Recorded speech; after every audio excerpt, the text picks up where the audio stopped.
Bismillah, alhamdulillah, wassalatu wassalamu ala rasulillah sayyidina wa maulana Muhammad ibn Abdillah wa ala alihi wa sahbihi wa mawala amadah. Yang terhormat Gus Iman, Gus Abdurrahman Kafa, yang kita harapkan barokah ilmunya. Yang terhormat teman-teman Ansor dan rekan-rekan karyawan Carrefour Transmart yang berbahagia.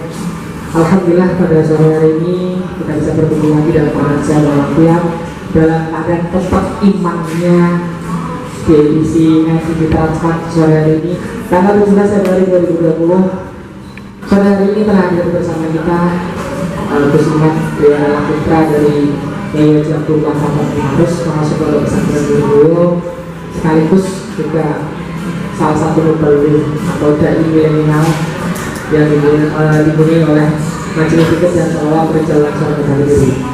Sore hari ini kita akan berbincang-bincang, kita akan membahas tentang tema berupa kiamat sudah dekat. Dari temanya aja kelihatannya kok ngeri ya guys ya. Kalau kita amati kiamat itu memang ada tanda-tandanya, ada ciri-cirinya. Dan kalau kita lihat suasana belakangan ini, apakah memang sudah menunjukkan bahwasanya kiamat sudah semakin dekat? Dan ini yang biasanya paling kaget pertama itu yang belum menikah. Aduh, aku belum sempat lagi kemarin ada isu oleh suku Maya katanya kiamat 2012. Ternyata kiamatnya dipending gitu kan. Nah sekarang sudah 2020, 8 tahun dari tertundanya kiamat gitu kan.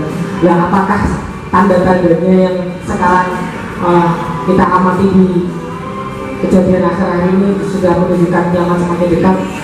Munculnya isu perang dunia ketiga dan sebagainya, ataukah kemarin ada yang salah satu katanya namun Ustaz itu juga bilang Imam Mahdi sudah mau muncul dan sebagainya. Nah kita kupas tuntas sore hari ini bersama Gus Iman dari Majelis Fikih dan Salawat berjalan sore hari ini. Selamat sore Gus Iman. Dan baru pertama kali di Transmart ya Gus Iman?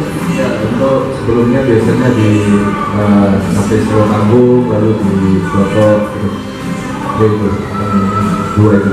Ya, kalau di sini cara-cara jadi mohon maaf kalau misalnya nanti gak ada bagus ini. Oke, terus terkait tema kita sore hari ini kiamat sudah dekat. Apakah kita perlu kupas dulu yang dimaksud kiamat yang kan ada yang namanya kiamat sughro, ada kiamat kubro. Nah, ini seperti apa sih Gus yang namanya kiamat sughro itu dan kiamat kubro itu? Kemudian nanti ciri-cirinya gitu Gus. Apakah yang sekarang ini sudah muncul ciri-cirinya semakin banyak gitu Gus? Sebelumnya saya mengenalkan diri terlebih dahulu walaupun tadi sudah diperkenalkan oleh Pak Hanif.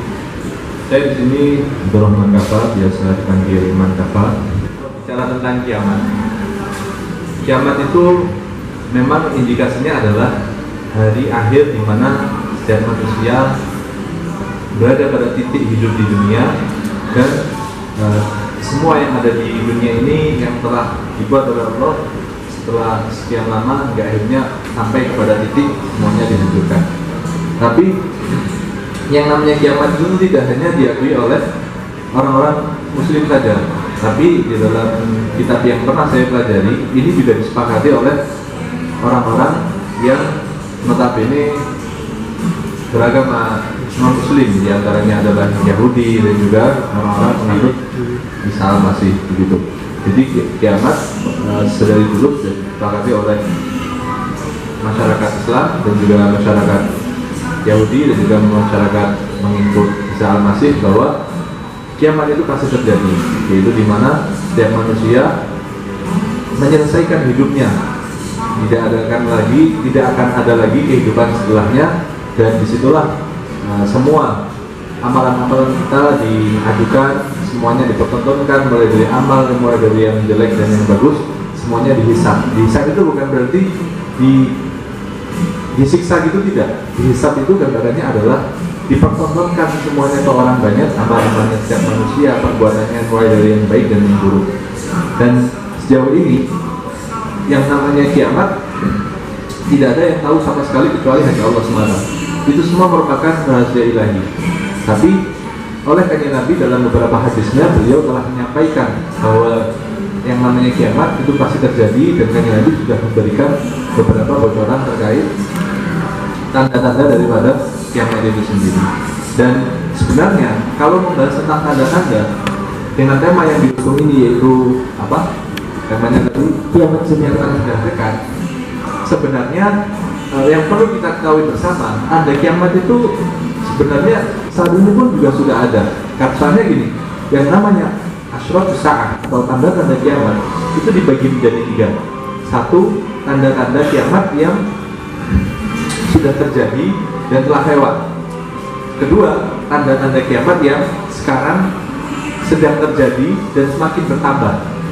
Dan yang terakhir adalah tanda-tanda kiamat yang mutakhir, yang merupakan yang biasa disebut sebagai tanda-tanda kiamat yang paling dekat, di mana untuk yang terakhir ini itu akan datang secara berurutan, secara satu ke satu yang lain. Kalau misal saya jelaskan lebih dalam, di antara tanda kiamat yang mungkin jarang kita ketahui dan sebenarnya itu sudah terjadi adalah di antaranya satu, meninggalnya kanjeng Nabi Muhammad. Itu juga termasuk daripada tanda-tanda kiamat. Itu juga termasuk di antara tanda-tanda hari kiamat. Lalu terjadinya perang Jamal, terbunuhnya Sayyidina Umar, lalu terjadinya perang Siffin, lalu beberapa peristiwa yang sudah lewat, peristiwa-peristiwa Islam yang sudah lewat jauh di masa kita, itu sebenarnya juga tergolong sebagai tanda-tanda kiamat. Cuman itu tergolong daripada tanda kiamat yang pertama dan sudah lewat. Soalnya dikatakan bahwa meninggalnya kanjeng Nabi itu sendiri itu adalah sebuah musibah bagi setiap orang muslim. Mengapa begitu? Karena kanjeng Nabi adalah penyelamat kita semua. Kanjeng Nabi adalah orang yang memberikan petunjuk kepada kita yang awalnya kita nggak tahu mana yang baik dan mana yang buruk. Awalnya kita nggak tahu mana yang menyebabkan kita masuk surga, mana yang menjauhkan kita dari api neraka. Dengan tidak ada kanjeng Nabi, maka kita tidak akan tahu akan aturan-aturan itu. Oleh karenanya ulama menilai bahwa meninggalnya kanjeng Nabi itu adalah sebuah musibah tersendiri, dan itu merupakan tanda kiamat nomor 1 dalam pembahasan tanda-tanda hari kiamat. Jadi apa? Sebenarnya kalau misal sekali lagi, kalau misal kita membahas tentang tanda-tanda kiamat, itu sudah beberapa yang sudah terjadi dan memang sudah lewat. Jadi tidak semata-mata tanda-tanda kiamat itu belum kita rasakan. Sebenarnya itu sudah ada yang sudah lewat dan telah menjadi saksi sejarah bahwa kiamat sudah dekat. Itu yang pertama. Kalau yang kedua adalah tanda-tanda kiamat yang sedang berjalan, yang saat ini sudah ada dan akan terus berkembang dan berjalan. Di antaranya adalah satu, di saat kita melihat sebuah peristiwa di mana orang tua oleh anaknya sudah tidak dihargai lagi, seorang anak berani kepada orang tua, itu juga termasuk ya daripada tanda-tanda hari kiamat. Kenapa begitu? Karena fitrahnya seorang anak, seharusnya seorang anak adalah mereka menghormati orang tuanya. Bahkan lebih spesifik lagi, aturan di dalam keluarga kan begini, kalau yang namanya suami, yang namanya istri, itu ada kewajiban untuk mengikut kepada suami, kan begitu ya? Yang namanya istri memiliki kewajiban mengikut kepada suami, dan yang namanya suami itu tidak boleh untuk mendahulukan istri dibanding orang tuanya. Nah, di dalam kitab diantaranya juga disebutkan dari tanda-tanda kiamat yang termasuk golongan yang kedua, itu adalah di saat orang tuanya lebih memilih mendahulukan kepada istrinya daripada kepada orang tuanya. Dan itu sampai sekarang terjadi, dan tidak satu dua tapi beberapa banyak sekali. Kalau membahas tentang tanda-tanda kiamat ini tidak akan ada habisnya. Soalnya saya pernah baca itu tanda-tanda kiamat dalam satu buku yang lumayan tebal. Di situ diterangkan sangat mungkin tidak kurang dari 200 macam tanda-tanda kiamat. Tapi bisa kita simpulkan yang namanya tanda kiamat itu dibagi menjadi 3 itu tadi. Satu, tanda-tanda kiamat yang telah terjadi, yang telah nampak dan telah lewat. Di antaranya adalah meninggalnya kanjeng Nabi.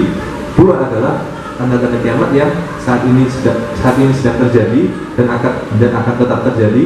Dan yang ketiga adalah tanda-tanda kiamat yang mutakhir, yang benar-benar mendekati hari kiamat itu sendiri, dan itu akan datang secara berurutan seperti itu.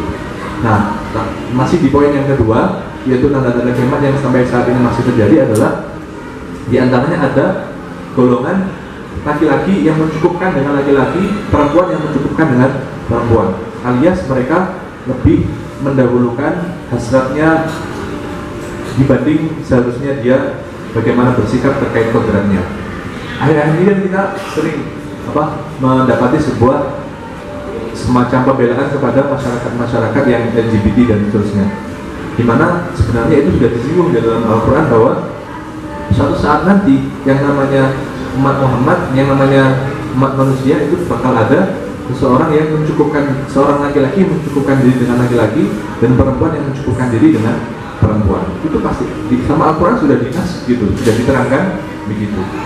Dan terus bagaimana apabila kita mendapati seorang yang merasa saya ini laki-laki tapi tidak ada hasrat sama sekali dengan perempuan, atau justru sebaliknya, saya ini perempuan tapi tidak ada hasrat sama sekali sama laki-laki.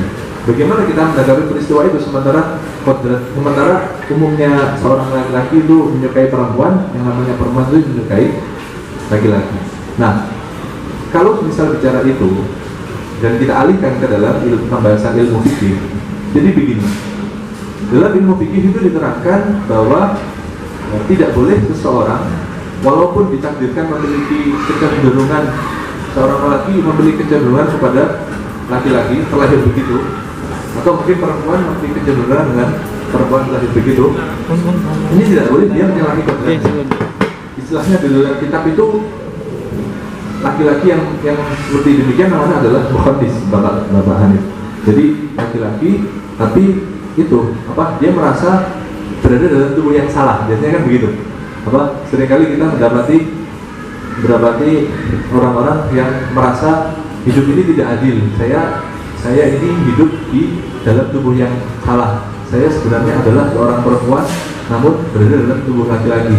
Akhirnya dia karena memang kurang memiliki pengetahuan yang baik dalam urusan agama dan mungkin tidak berpikir panjang, akhirnya di antara dari mereka ada yang salah jalan atau bahkan memilih untuk bertransformasi menjadi perempuan. Padahal aturan mainnya dalam agama itu tidak begitu. Yang namanya seorang laki-laki dan dia terlahir sebagai laki-laki itu harus tetap menetapi pada kodratnya, harus tetap menetapi kepada kodratnya. Walaupun kenyataannya di dalam hati dia tidak ada kecenderungan dengan perempuan, katakanlah begitu, tapi dia tetap tidak boleh untuk menyalahi aturan agama dan harus meyakini bahwa perjuangannya dia mentaati aturan Allah, mentaati aturan agama itu akan membuahkan sebuah hasil pahala tersendiri. Karena Allah bersabda bahwa anak inda mungkasiri qulubihim li ajli, saya itu bersama orang yang hatinya tersakiti karenaku. Saya itu bersama orang-orang yang hatinya tersakiti karena aku. Artinya bagaimana? Dia berusaha memaksa diri untuk sesuai dengan kodratnya, yaitu menikah dengan seorang perempuan dan tidak berusaha menyalahi aturan agama. Ini yang pengetahuan yang sering orang sering salah paham terkait bagaimana seharusnya bersikap itu begitu. Yang namanya laki-laki yang harus tetap memaksa dirinya menikah dengan perempuan itu tidak seenaknya apa yang sedang dia lakukan sendiri, karena yang namanya fitrah manusia memang begitu. Nah, kembali lagi diantaranya itu adalah salah satu diantara tanda-tanda kiamat yang mutawasid, yang bagian tengah, yang sampai saat ini mungkin masih sering terjadi. Sekali lagi istilahnya adalah muhandis. Muhandis itu kalau dalam diartikan bahasa Indonesia itu laki-laki yang menyerupai perempuan, bukan banci, bahasanya istilah bahasa Indonesia itu kalau bahasa kasarnya banci gitu. Nah, bahasanya begitu, mencong begitu. Tapi ya itu, untuk orang-orang yang demikian, orang yang seperti ini, itu tidak boleh, tetap tidak boleh, walaupun memang di dalam hati mereka ada kecenderungan ingin menyerupai perempuan, itu tetap tidak boleh. Aturan agamanya tetap harus dia tidak boleh menyerupai perempuan, tetap harus sebagaimana laki pada umumnya, walaupun dikatakan gemulai, ya tetap dia harus sama seperti kodratnya laki-laki pada umumnya, memaksa seperti itu. Dan jangan khawatir kalau misal dia merasa dia tidak diadili oleh takdir, jangan merasa begitu, karena sekali lagi di balik itu semua, apabila dia tetap memaksa diri mentaati aturan agama, Allah akan memberikan sebuah ganjaran tersendiri untuk perjuangannya dia melawan keinginan dia yang menyalahi aturan itu. Itu diantara tanda-tanda kiamat yang mutawasit, yang tengah-tengah, yang sampai saat ini masih terjadi. Sekali lagi sebenarnya masih ada banyak sekali, kalau misal disampaikan secara berurutan ya itu nggak lebih, pokoknya yang jelas sering kita jumpai, yaitu diantaranya berani kepada orang tua, lalu menyalahi aturan agama, terus menganggap kecil dosa-dosa besar, kayak diantaranya menganggap menghalalkan perkara-perkara yang haram, meminum khamr hukumnya halal dan seterusnya. Itu termasuk diantara tanda-tanda kiamat yang sampai saat ini masih terjadi. Kalau memang kenyataannya kita memiliki sebuah kesalahan, khilaf, melakukan katakanlah minum khamr dan seterusnya, tetap untuk yang seperti itu sifatnya bagi kita tidak boleh untuk membenarkan bahwa itu adalah sebuah perkara yang halal untuk dilakukan. Tetap harus mengingkari, wah itu adalah perkara yang salah. Saya pada saat itu khilaf, saya berusaha ini bertaubat. Harus ada semacam ditancapkan pikiran seperti itu. Tetap yang namanya perkara haram ya haram. Kalau misal kita sudah terlanjur melakukan ya tinggal ditaubati. Dan kalau misal belum kejadian ya bagaimana bisa dia sekuat tenaga untuk menghindari perkara-perkara seperti itu. Itu diantara tanda-tanda kiamat yang sedang terjadi, itu ketika seorang meremehkan perkara-perkara yang sebenarnya haram tapi dibuat gampang, dijadikan lebih-lebih dijadikan sebagai perkara haram. Terus yang terakhir adalah tanda-tanda kiamat yang mutakhir, yaitu yang mendekati kiamat itu sendiri, mendekati kiamat realita, yaitu hari akhir daripada setiap manusia. Apa? Ini biasa, kalau yang ini sering pasti kita dengarkan di saat kita usia dini, saat kita sekolah TTK kan sering disampaikan bahwa di antara tanda-tanda kiamat adalah satu, munculnya Dajjal, lalu di antaranya munculnya Imam Mahdi, yaitu turunnya Nabi Isa, lalu di antaranya munculnya Ya'juj dan Ma'juj, lalu di antaranya matahari pergi dari sebelah barat, begitu matahari. Kurang lebihnya singkat daripada tanda-tanda kiamat itu seperti itu. Oke, terus kalau dari yang saya dapat tangkap bahwasanya ciri-ciri atau tanda-tanda kiamat itu ada 3. Salah satunya yang pertama tadi yang sudah lewat dari meninggalnya Nabi Muhammad. Sebagaimana kita ketahui bersama bahwasanya Nabi Muhammad itu adalah nabi terakhir. Setelah Nabi Muhammad turun ini tidak ada nabi lagi. Nah, padahal Nabi Muhammad sudah meninggal kurang lebih 1400 tahun yang lalu. Padahal ini tadi setelah Nabi Muhammad sudah tidak ada lagi. Berarti sekarang sudah semakin dekat sama yang namanya terus yang terbaru ini kemarin ada salah satu WNI yang di Inggris memperkosa sesama laki-laki dengan jumlah ratusan, itu juga menandakan kiamat sudah semakin dekat.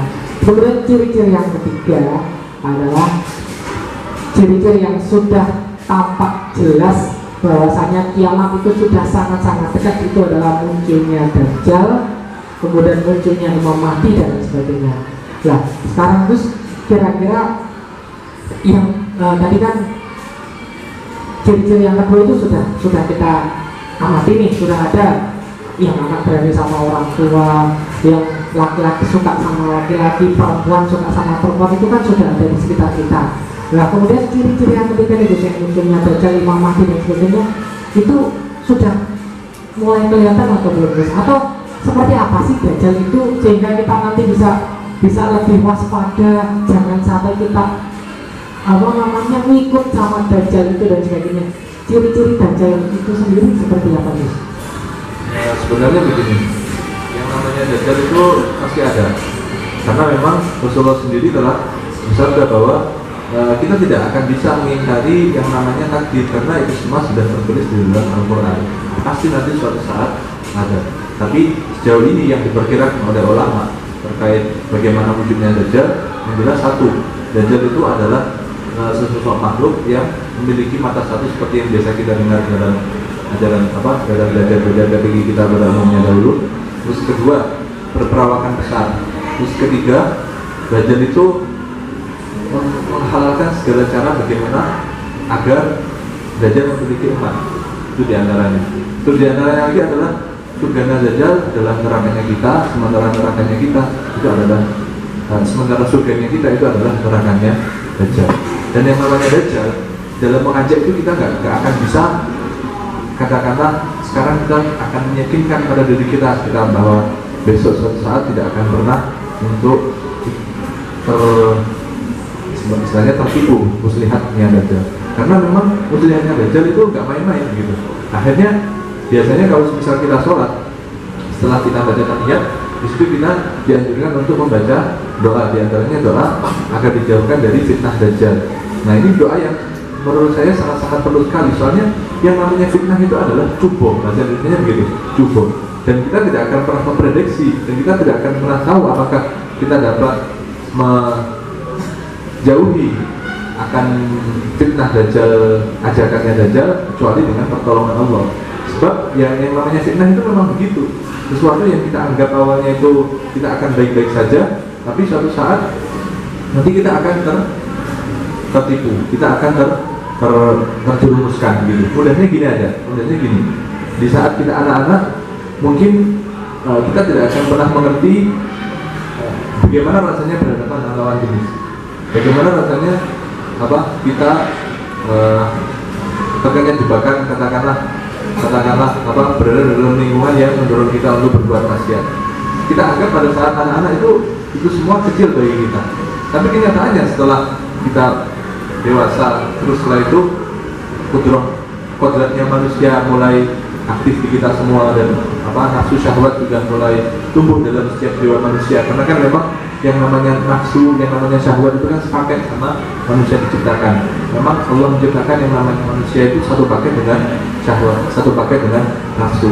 Tapi bagaimana kita bisa mengatur itu dengan baik, itu akan menjadikan kita manusia yang lebih berkualitas. Nah, di saat kita sudah mencapai usia tertentu, nanti akan muncul yang namanya nafsu, yang namanya syahwat, dan kita akan dicoba dengan beberapa cobaan yang mungkin dulu kita anggap itu akan mudah untuk kita hindari. Nah, gambarannya begitu. Yang namanya fitnah Dajjal itu, walaupun kita sekarang itu merasa seakan-akan semuanya baik-baik saja, kita tidak akan, kita yakinnya pada diri kita bahwa kita tidak akan pernah tertipu terhadap tipu muslihatnya Dajjal yang mengajak ke, yang kita sekarang benar-benar tahu bahwa Dajjal itu mengajak ke nerakanya Allah. Tapi ya yang namanya fitnah, siapa yang tahu akan itu bakal terjadi pada diri kita.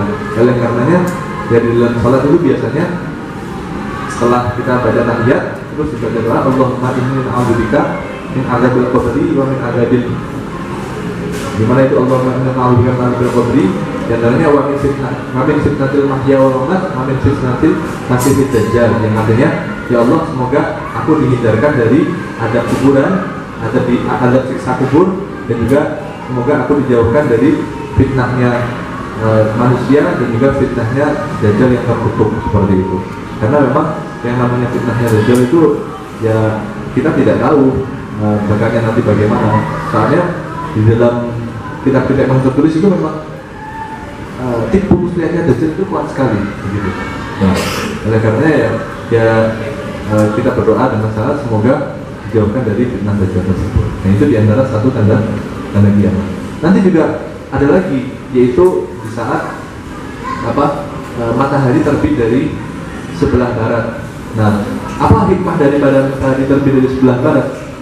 Nah, satu, matahari terbit dari sebelah barat adalah sebuah tanda bahwa kiamat sudah sangat dekat. Dan itu oleh Rasulullah, di saat ada sahabat bertanya, wahai Rasul, apa tanda daripada matahari akan terbit dari bagian barat? Rasulullah menjawab, pada saat itu malamnya seseorang akan merasa bahwa malam itu terlalu sangat lama. Satu malam terasa seperti 2 malam atau bahkan sampai 3 malam. Dan besoknya matahari mulai terbit dari bagian barat. Dan di saat matahari terbit dari bagian barat, bagaimana? Apa dampaknya bagi kita? Maka seluruh pintu taubat itu akan ditutup. Seluruh pintu taubat itu akan ditutup.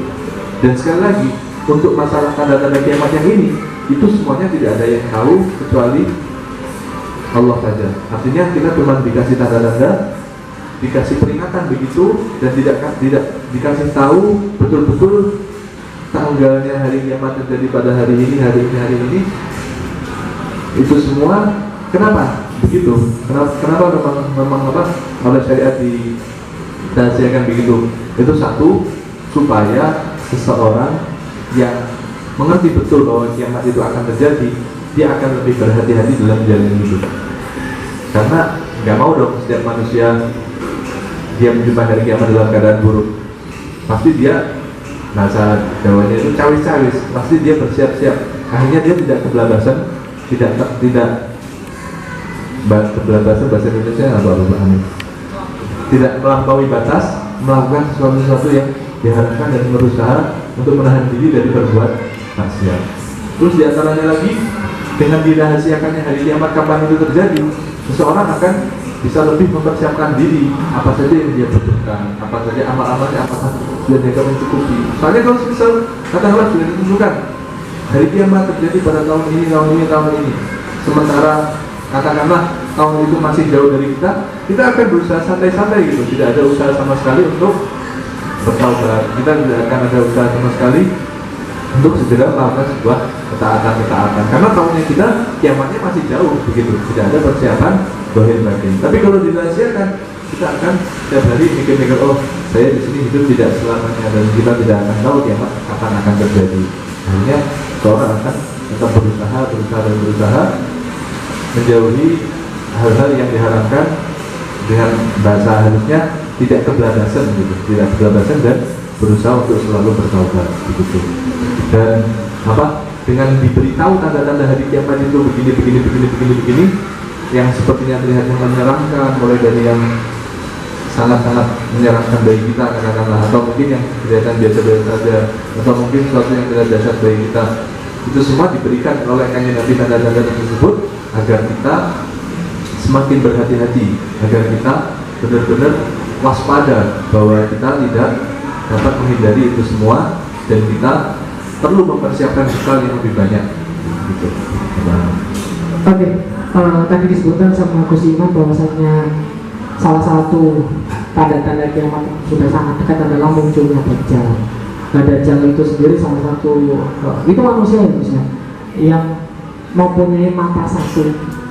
Apakah mata satu itu memang adanya cuma satu di tengah itu, atau satunya itu rusak dan sebagainya. Kemudian berperawakan tinggi besar, dan yang lebih mengerikan dari itu adalah saya dengar katanya Dajjal punya semacam kesaktian gitu ya. Jadi dia bisa mengabulkan apapun keinginan kita. Jadi sudah hampir kayak, mohon maaf ya, hampir kayak Tuhan gitu kan. Bahkan ketika kita minta apa gitu kan, sama Dajjal bisa gitu, kita minta kekayaan gitu kan, aku pengen sugih, datanglah ke Dajjal. Dajjal nanti akan bisa mengabulkan gitu. Bahkan Dajjal itu bisa menghidupkan orang mati. Itu bahayanya. Jadi kita sudah merasa aman, wah bapakku meninggal enak ya, mbakku meninggal enak, kapan kalian ketemu Dajjal. Ternyata Dajjal bisa menghidupkan orang yang mati. Ketika orang mati itu dihidupkan sama Dajjal, tanya, kamu iman sama aku nggak? Kamu mau ikut sama aku nggak? Ketika bilang enggak, resikonya ya disiksa sama Dajjal gitu ya. Tapi ketika kita bilang mau, ya jadinya pengikutnya Dajjal. Nah, tadi diwanti-wanti sama Kuse, biar kita aman dari yang namanya fitnahnya Dajjal adalah salah satunya membaca doa. Biasanya kita baca di akhir sholat. Hafal doanya di bagian tahiyat itu, Allahumma inni a'udzubika min adzabil qabri wa min adzabin nar wa min syarri fitnatil masiihid dajjal. Itu kita baca setiap sholat. Jadi kalau kita sholatnya sehari 5 kali, 5 waktu, berarti 5 kali kita membaca doa itu, karena itu dibaca setiap sholat, setiap tahiyat di sholat. Nah, kalau sholatnya aja jarang-jarang, otomatis doa itu juga nggak terbaca. Nah, kalau doa itu tidak terbaca, nanti kita kan di doa itu mohon perlindungan dari yang namanya Dajjal. Nah kalau kita tidak membaca doa itu, ya mudah-mudahan nanti nggak sampai bertemu Dajjal. Lah biar kita diamankan atau biar kita aman dari fitnahnya atau godaan Dajjal itu, jangan lupa membaca doa setiap tahiyat di sholat. Itu tadi yang pertama Dajjal. Terus yang berikutnya Ya'juj Ma'juj itu ya. Apa itu Ya'juj Ma'juj itu Gus? Jadi gini, untuk Ya'juj dan Ma'juj itu sendiri adalah sosok makhluk yang nanti bakal datang di akhir zaman, di mana untuk berkembang biaknya itu akan drastis dan cepat sekali bertumbuhnya, dan makanannya itu bisa dibilang semacam kayu-kayuan begitu, dan ini akan benar-benar merusak bumi serusak-rusaknya. Dan tapi itu saya rasa untuk membahas seperti itu cukup gamblang saja, karena memang yang namanya Ya'juj dan Ma'juj, semacam Dajjal, Imam Mahdi dan seterusnya itu perlu kita ketahui secara umum saja. Akan ada sesuatu yang sepertinya lebih penting untuk kita ketahui, yaitu di antara tanda kiamat yang kedua yang saya sebutkan tadi, yaitu tanda kiamat mutawasithah di bagian tengah-tengah, yaitu di mana di saat seseorang sudah tidak memiliki ketertarikan lagi dengan ilmu agama. Di saat seseorang tidak memiliki ketertarikan lagi dengan ilmu agama. Karena Rasulullah pernah bersabda bahwa Allah itu tidaklah mencabut ilmu dengan mencabut ilmunya itu sendiri, tapi Allah mencabut ilmu dengan mencabut para ulama. Sehingga bagaimana? Sehingga kalau misal ulama itu sudah dicabut oleh Allah, maka akan menyisakan manusia-manusia yang tidak memiliki pengetahuan agama dengan baik, atau bahasa kasarnya orang bodoh. Nah, kalau misalnya yang tersisa adalah orang-orang bodoh saja, nanti dari antara mereka akan menjadikan salah satu di antara orang-orang yang tidak mengetahui pengetahuan agama ini sebagai pemimpin, dan akhirnya dia berfatwa, menyampaikan sebuah hukum yang sembrono, bahasanya begitu, yang sembrono, yang tidak ada istilahnya jauh dari pengetahuan secara maksimal. Nah ini yang berbahaya, yang mungkin perlu kita waspadai, bahwa bagaimanapun juga kita tetap harus melestarikan pendidikan agama. Kita harus melestarikan pendidikan agama, walaupun kenyataannya kita sudah punya tanggungan keluarga, tanggungan hidup, tanggungan katakanlah berdagang, tanggungan mencukupi keluarga. Tapi satu, yang namanya belajar agama, belajar ilmu, itu jangan sampai ditinggalkan. Karena sekali lagi, yang namanya ilmu itu harus dihidupkan, yang namanya ilmu itu harus dilestarikan. Karena kita hidup ini tidak bisa mengandalkan orang lain. Dalam hal ilmu tidak bisa mengandalkan orang lain. Iya, kalau semisal orang lain tersebut itu diberi umur panjang, alhamdulillah kita ditemani orang-orang yang berilmu. Tapi bagaimana kalau semisal orang-orang ini diambil oleh Gusti Allah, hingga akhirnya kita tidak memiliki sebuah rujukan ilmu agama dengan baik. Padahal yang namanya ilmu agama itu merupakan kunci sukses hidup. Karena Rasulullah pernah bersabda bahwa mayuridillahu bi khairan yufaqihu fid-din. Seseorang yang ingin ditakdirkan baik oleh Allah, maka Allah akan mengajarkan dia permasalahan ilmu agama. Ini tidak menafikan apakah kita harus berhenti bekerja, apakah kita harus keluar dari pekerjaan kita, lepas dari mencari uang dan seterusnya. Itu tidak, sama sekali tidak berseberangan, karena yang namanya mencari nafkah, yang namanya mencari pekerjaan, itu adalah sebuah kewajiban yang harus ditanggung oleh kepala keluarga. Kan yang namanya suami kewajibannya adalah menafkahi istri, menafkahi anak-anak, dan itu tidak bisa kita lakukan dengan hanya meminta kepada Allah terus diam saja di rumah. Nggak bisa begitu, harus dengan usaha. Kadang-kadang bekerja, terus kadang-kadang ya mencari uang dengan cara dengan pendidikan yang bagus, dan akhirnya bisa memperoleh pekerjaan yang seperti ini. Itu juga kewajiban sebuah agama gitu. Menurut agama itu adalah juga merupakan kewajiban. Tapi satu, jangan sampai kita acuh tak acuh atau sama sekali tidak peduli terhadap pendidikan agama. Karena yang namanya pendidikan agama itu harus dimiliki oleh setiap orang. Dan merupakan tanda kiamat adalah di saat seseorang sudah tidak ada ghirah, tidak ada semacam perasaan untuk mencari ada kesenangan, ada kesemangatan untuk mencari ilmu agama, hingga akhirnya mereka hidup dengan tanpa pendidikan agama yang baik, hingga akhirnya mereka akan ada dalam sebuah kesesatan. Dan ini merupakan sebuah kehancuran kehidupan seseorang dalam jangka panjang. Begitu. Jadi yang namanya pendidikan agama itu menentukan kelangsungan kehidupan kita, terus menentukan kebahagiaan hati kita dalam menjalani kehidupan sehari-hari. Mungkin memang yang namanya harta, yang namanya keuangan itu adalah sesuatu yang kita butuhkan, tapi tidak ada yang bisa menggantikan perasaan bahagia di dalam hati kecuali memiliki ilmu, kecuali memiliki pendidikan agama yang baik, rajin beribadah.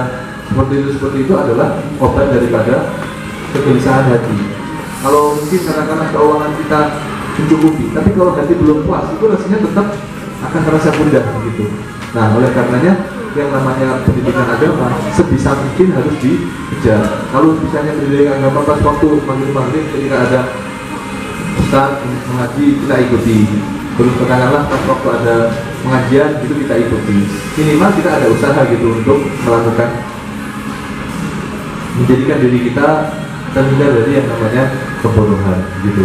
Jadi sekali lagi, walaupun yang namanya mencari ilmu itu sepertinya tidak ada efek, tidak ada dampak bagi keuangan kita, tapi percayalah bahwa yang namanya ilmu itu akan menjadikan hidup kita menjadi semakin bahagia, terlebih dalam urusan ilmu agama.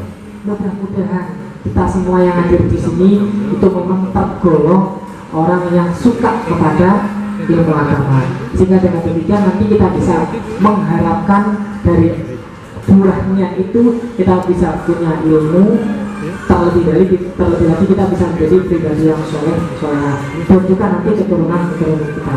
Karena seperti yang tadi Gus Imam katakan, ilmu itu dicabut tidak serta-merta ilmunya dihapus, tapi dengan meninggalnya para ulama.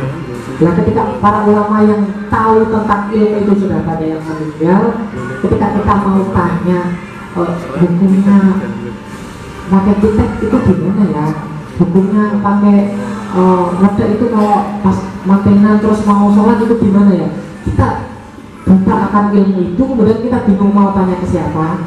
Akhirnya kita serampangan buka Google, tanya di Google, yang mana jawaban di Google itu tidak semuanya bisa dipertanggungjawabkan. Bisa jadi yang nulis sama-sama nggak tahunya terus pura-pura nulis gitu kan, nulis gitu akhirnya banyak yang melihat terus muncul terus kan kayak gitu. Lah lebih baik kalau ada permasalahan tanyakan kepada ahlinya. Kalau permasalahan agama tanyakan kepada ahli agama. Kalau permasalahan hukum tanyakan kepada ahli hukum. Kalau permasalahan tentang menu masakan tanya kepada ahli masakan. Nah di sini sudah hadir Gus Iman yang insya Allah keilmuannya sudah luar biasa. Monggo teman-teman kalau ada yang mau ditanyakan, ada yang mau sharing terkait tema kita pada hari ini atau apapun berkaitan dengan keagamaan sehari-hari, monggo bisa ditanyakan. Oke, sambil nunggu saya aja yang tanya Gusnya. Ini masih terkait dengan kiamat sudah dekat itu Gus. Lah, tadi kan ada yang namanya kiamat suhro, ada yang namanya kiamat kubro. Kalau kiamat kubro tadi kan tanda-tandanya ya itu tadi yang sudah disebutkan. Ada yang namanya kiamat suhro, dan itu nggak ada tanda-tandanya ya Gus ya. Itu kiamat suhro tidak ada tanda-tandanya gitu ya. Bisa terjadi seketika kapanpun gitu ya. Jadi kita memang dirahasiakan dengan datangnya kapan terjadinya kiamat. Itu seperti yang tadi Husein. Kalau ada yang ngaku nanti kiamat itu beberapa waktu yang lalu kan akan terjadi tanggal berapa kemarin? Tanggal 12 bulan 12 tahun 2012. Lah itu ada yang meramalkan dari suku Maya seperti itu. Nah ternyata meleset. Nah itulah karena memang kiamat itu dirahasiakan, tidak ada satupun orang yang tahu, termasuk Nabi Muhammad ya Gus ya, termasuk malaikat juga ya Gus ya. Oke, jadi tidak ada satupun yang tahu kapan datangnya kiamat kecuali Allah Ta'ala. Jadi kalau ada orang yang ngaku-ngaku tahu bahwasanya kiamat akan terjadi tanggal sekian, berarti itu bohong. Tapi Allah melalui Nabi Muhammad sudah mengajarkan bahwasanya ada ciri-cirinya, ada tanda-tandanya seperti yang tadi sudah disebutkan. Nah, kita di sini dengan hadir di majelis ini, mudah-mudahan semakin menambah keilmuan kita, mudah-mudahan semakin menambah keimanan kita, sehingga nanti kita bisa mempersiapkan diri dengan dirahasiakan kapan datangnya kiamat itu, kita semakin bisa siap-siap. Karena ketika kita dikasih tahu kiamat nanti tahun 2022, nah, Allah masih 2 tahun lagi, aku tak mabuk-mabukan terus saja, nanti kiamat kurang 1 bulan aku tak tobat gitu kan. Nah itu resikonya kalau kiamat itu dikasih tahu kapan terjadinya. Nah dilalah sama Allah dirahasiakan kiamat bisa terjadi kapanpun, itu adalah supaya kita bersiap-siap. Sewaktu-waktu kiamat datang, kita sudah dalam keadaan siap, sudah dalam keadaan beriman, sudah dalam keadaan yang tidak perlu mengkhawatirkan hati seperti itu. Oke, dari teman-teman ada yang mau ditanyakan, mau yang disampaikan, monggo. Kalau tidak ada, berarti pertemuan kita sore hari ini kita cukupkan dulu. Sebelum kita tutup, kami mohonkan kepada Gus Iman untuk berkenan menutup dengan doa. Mudah-mudahan doa yang dibacakan oleh Gus Iman dan diamini oleh kita bisa langsung mustajabah. Allahumma amin. Nanti kita sama-sama dengan membaca Al-Fatihah Rasul 3 kali. Semoga dengan majelis ilmu ini kita sharing-sharing, kita saling berbagi informasi ini dan menjadikan kita mendapat barokah ilmu. Tentu jika kita bisa memiliki kehidupan yang beruntung, semoga meninggal dalam keadaan husnul khotimah.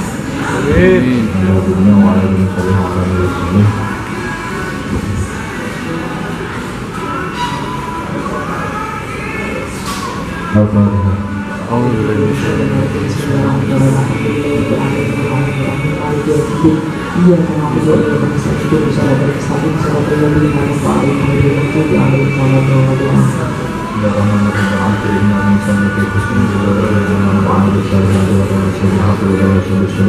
Bismillahirrahmanirrahim.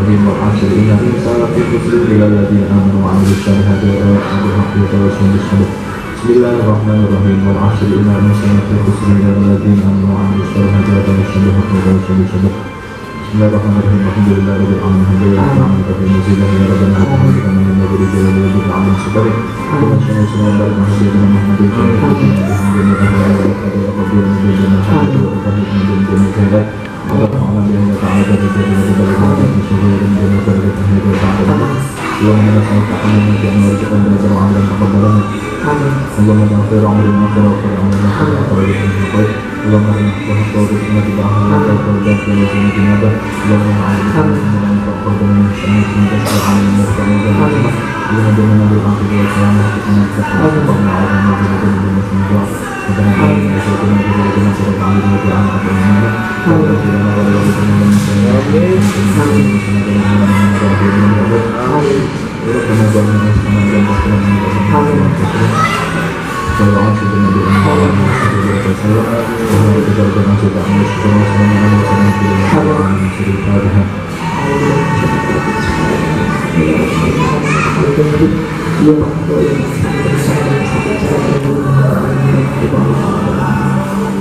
Oke, demikian tadi ngaji di Transmart edisi hari Jumat tanggal 17 Januari 2020.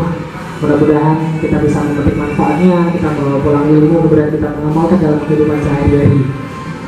Mari kita bersiap-siap dari sekarang, biarpun kiamat sudah semakin dekat, insya Allah tidak ada yang perlu dikhawatirkan karena kita dengan berbekal pengetahuan, berbekal ilmu tadi, kita bisa bersiap-siap, kita mempersiapkan diri untuk lebih baik lagi.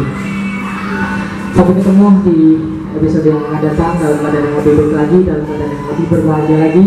Terima kasih Gus Iman Kama, terima kasih teman-teman Ansar Ganjar, terima kasih teman-teman karyawan Transmart Timur. Dari awal sampai akhir ada hal yang kurang berkenan, mohon maaf yang sebesar-besarnya. Wabillahi taufiq wal hidayah. Wassalamualaikum warahmatullahi wabarakatuh.